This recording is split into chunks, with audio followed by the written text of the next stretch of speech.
The key's not working. Could you let me in? I asked my daughter-in-law through the intercom. There was a brief silence before a sharp reply crackled through the speaker, followed by an unsettling laugh. Who are you? This is our home now. None of you even have the right to be here, she sneered. How dare you? I shot back in disbelief. What are you talking about? This house belongs to my husband. You don't belong here, you old woman. If you stick around, I'll call the authorities, Hazel threatened. In that moment, it hit me like a cold slap. I was being kept out of my own house, but what they didn't know was that I wouldn't just walk away quietly. This was only the beginning. My name is Genesis, and it's been a year since my husband and I parted ways. Honestly, the reason we divorced in our later years was because of another woman, one who claimed she loved him. My husband had always been attractive, and as he aged, he only became more distinguished. That drew a woman who didn't mind his age and wasn't afraid to pursue him. He never showed interest in anyone romantically, at least not until he retired, or so I thought. But as retirement approached, she confessed her feelings to him. She knew he was married but came to me, telling me how much she loved him and wanted to build a life with him. I care for him deeply, she said, but if you refuse the divorce, I'll back off. If he's uncomfortable with me, I'll respect that. At that point in our marriage, after raising our 2 children and reaching our later years, things had become routine. So I entertained the thought of a late-in-life divorce and doing what I wanted on my own. Most importantly, I appreciated how respectful and honest the woman was. Her straightforwardness was a breath of fresh air. Strangely, even after the divorce, I stayed in touch with her. We'd sometimes meet at chic cafes. As for the divorce and her marriage to my ex-husband, I didn't really mind. I just wanted to live my life. However, my 2 sons couldn't understand why I would continue to meet my ex-husband's new wife. Russell, my oldest, even came up with some outlandish theories. Wait, I get it, Mom. You're blackmailing her for money, right? You kept it cool with Dad so you could live like this, he suggested. I laughed at his absurd conclusion. No, we're just friends. But no matter how much I explained, he couldn't grasp the simple truth. If I were younger, I doubt I would have chosen divorce, but our kids are grown, and I figured they'd accept how we chose to live. So I spent my days alone in the house after my husband left, enjoying tea on the balcony and reading novels. If this peaceful, solitary life was the price for the divorce, I'd gladly pay it. After my ex-husband retired, I found that I couldn't adjust to having him home all the time, and I knew divorce was the right move. I heard he and his new wife were enjoying their fresh start, and honestly, it seemed like a win for both of us. Just as I was reflecting on these thoughts, the intercom rang. I walked toward the door, thinking it might be a friendly neighbor since I hadn't ordered anything. To my surprise, standing at the door were Russell and his wife, Hazel. I've never had the best relationship with them. Earlier, my son had hinted that I was using my good relationship with my ex-husband's new wife for personal gain. An idea that was as malicious as Hazel herself. When they first heard about my divorce, their reaction had been scornful. Seriously, Mom? Your husband leaves you at your age? Pathetic, Hazel mocked. If it were me, I wouldn't survive. But don't think we'll help you if things go wrong, she added with a laugh. Russell chimed in. Yeah, don't make a scene. It'll just cause us trouble, he agreed. They acted as if my being abandoned was my fault. At the time, both my husband and youngest son, Kane, were present. Seeing them laugh, Kane spoke up. Hey, do you think that's okay? You're being pretty rude, he told them, but they ignored him completely.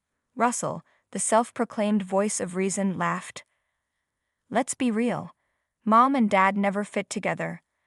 I always figured it was just a matter of time before he left her for someone younger. Mom, you really are pathetic. Kane and I exchanged a weary glance, both sighing. Russell had always surrounded himself with bad influences. After high school, he left, saying he was going to work with older people, only to return months later with Hazel, claiming they were married. Since Kane and I didn't live with them, things weren't too disruptive at first. But then, one day, they showed up at my door with a moving truck. What's going on here? I asked in shock. Mom, you're in the way. If you're not helping with the move, then get lost, Russell snapped. Hazel added, yeah, we're exhausted. Could you make us some tea? Hurry up. What are you talking about? I never heard about you moving in. Leave my house, I said firmly. They stared at me in shock. then burst into laughter. Really, Mom? Do you know what will happen if you keep resisting? You'll have nowhere to go, Russell warned, his voice dripping with menace. Seriously, Mom, just stay out of it. We don't have time for this, Hazel said, shoving me aside. A mover helped steady me as I stumbled. What did they think they were? Royalty? These two grown adults had invaded my home, acting as though it was theirs. They never lifted a finger to help with housework, leaving garbage everywhere. If I didn't do the laundry, their clothes would pile up. At mealtimes, they would complain if the food wasn't to their liking and demand I cook something else. It was like dealing with spoiled children. To make matters worse, neither of them helped with the household expenses. Their presence was costing me, yet they didn't care how much they were draining from me. I decided to speak up. Look, if you plan on staying here, you need to contribute to the bills. Do you have any idea how much your meals are costing me? I asked. They exchanged a glance and then laughed. We're letting you stay here, so just keep quiet, Russell replied dismissively. I couldn't believe what they were saying. The more I tried to talk to them, the less they responded. Over time, I was completely ignored. After a year of this, Iris, my ex-husband's new wife, who had become my friend despite our age gap, asked, Genesis, have you really forgiven your son and his wife after all this time? I wouldn't say forgive, but at my age, it feels more like a hassle to confront them. I'd rather just ignore them, I replied. No, that's not right, Iris countered. Genesis, you told me you're relieved to be free of taking care of them. If being on your own makes you happy, then embrace it, she said, taking my hand. I know someone who's skilled at handling people like them. Let's come up with a plan, she suggested. Iris's sincere concern sparked a fire within me. Although I was slightly embarrassed, I began formulating a plan to get them out. However, while I was busy with my thoughts, I didn't realize what was happening at home. When I returned, I found myself locked out. What's going on? He won't work, I muttered, trying to turn it in the door. I felt an unsettling sensation as it didn't fit. I rang the intercom, and Hazel's voice came through. Yes, she answered. Hazel, it seems the key isn't working. Could you let me in? I asked. She chuckled, struggling to hold back laughter. Who are you? This is our house now. Only me and my husband live here, she mocked. That's when it hit me. They had already kicked me out. I was standing outside my own house. What do you mean? None of you own this house, I said in shock. This house belongs to my husband. It's not a place for someone like you, Hazel retorted. If you keep trying to stay here, I'll report you. Threatening to report me? I was stunned. I quickly called Iris. Iris, it's an emergency. They changed the locks while I was out, I said briefly. Iris was furious on the other end of the phone. What is wrong with them? Some people don't know where to draw the line. Enough is enough. I'll deal with them. For now, find somewhere to stay. Come to my place, we'll make a plan, she said decisively. My ex-husband arrived soon after, as Iris had arranged for him to pick me up. On our way to Iris's house, he was equally shocked by the audacity of Russell and Hazel. Unbelievable. I can't believe they think that house is theirs, he said, anger in his voice. It's not our fault, though. Russell is an adult now. He's responsible for his actions. He never learned, I said. True. But this time he'll understand. Don't worry. Iris has someone who can set things straight. I also know a place that could straighten them out, my ex-husband added. I was curious about Iris's contact, so I asked for more details. When we arrived at Iris's place, she told me about a company that had completely transformed her brother. He used to be rebellious, but now he's a responsible person. It's a tough company, but it seems to turn people around, Iris explained. Oh, such a company exists? Are they sending Russell and Hazel there? Do they even plan to quit their current jobs? I asked. Iris was surprised at my questions and filled me in on the details. It was eye-opening, and it made me realize we needed to act fast. Meanwhile, while I stayed at a hotel, I received several missed calls and messages from Russell and Hazel, trying to reach me. But I didn't pick up.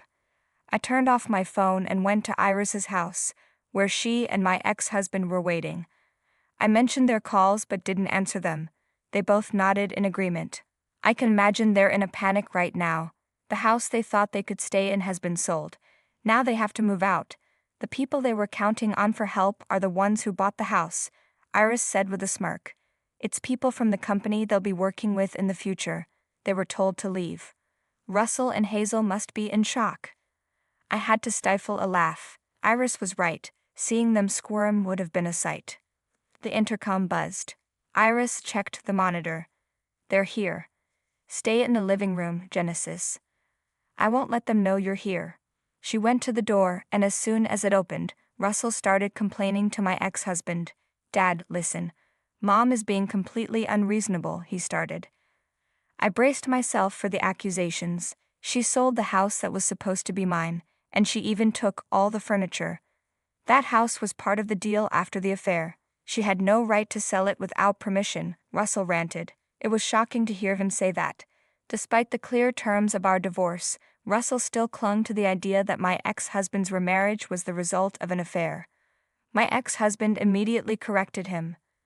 What are you talking about? Genesis and I had an amicable divorce. We divided our assets fairly. There was no affair and I never paid her alimony.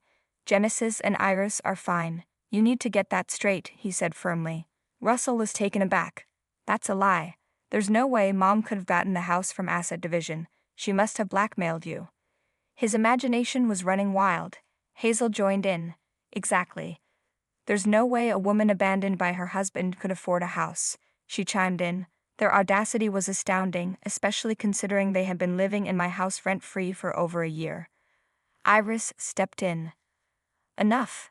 That house is Genesis's family home. She inherited it long before she married your father.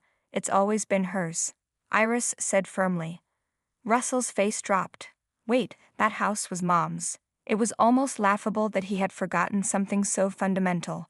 If he had remembered, he wouldn't have made a fool of himself. My ex-husband added, so, did you lose your job and get kicked out of your last place? Now you're counting on your mom to bail you out?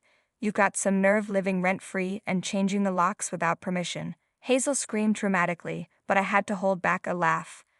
Iris wasn't done. That house is sold, and you have no place to go. Don't bother trying to come to my house either. I won't let you treat me like a servant, she said firmly. Russell and Hazel tried to protest, but neither Iris nor my ex-husband budged. Iris handed them a business card. Here's a contact for a live and work opportunity. Go there, get yourselves together, Iris said, her voice final. The card belonged to a strict company known for transforming even the most difficult individuals.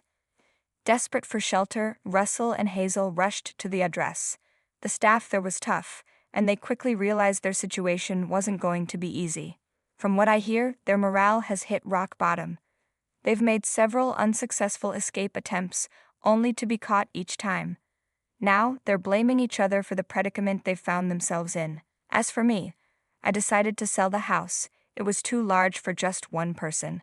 Now, I'm looking for my next place, excited for this new chapter. I can't wait to show it to Iris and my ex-husband. Thanks for watching. See you again in the next video. Stay stunned.